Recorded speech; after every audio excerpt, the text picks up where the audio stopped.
The response by Ukraine's neighbor Poland was more enthusiastic comparatively. Writing on social media, Polish Foreign Minister Radoslaw Sikorski said that President Biden responded in a language that Putin understands, quote unquote. Russian President Vladimir Putin has repeatedly warned the West against letting Ukraine use these long-range missiles to target inside Russia. He has said in the past as well that such a move would mean NATO would be at war with Russia. He has made it clear that this is a red line for Moscow. So this is not a question of whether or not to allow the Ukrainian regime to strike Russia with these weapons. It is a decision on whether NATO countries are directly involved in the military conflict or not. If that decision is made, it will mean nothing less than the direct participation of NATO countries, the United States, European countries, in the war in Ukraine. Donald Trump Jr., son of U.S. President-elect Donald Trump, reacted to the news saying the military-industrial complex seems to want to make sure they get World War III going before his father has a chance to create peace and save lives, quote unquote. The Biden administration had earlier allowed Kiev to use the high-mobility artillery rocket system, HIMARS, against Russian forces directly across the border. HIMARS has a range of about 80 kilometers, and now Ukraine will be able to use longer-range ATACMS if reports are to be believed. Now, these ATACMS have a range of about 190 miles, which is approximately 300 kilometers.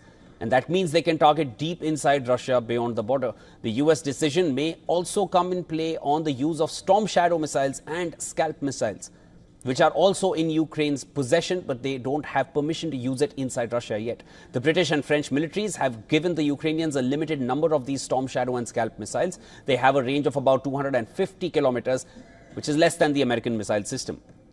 The ATACMS are a long-range surface-to-surface artillery weapon system that the United States has used in several of its own wars. It is launched from the high-mobility artillery rocket system, HIMARS, and also from the multiple launch rocket system M270 platforms.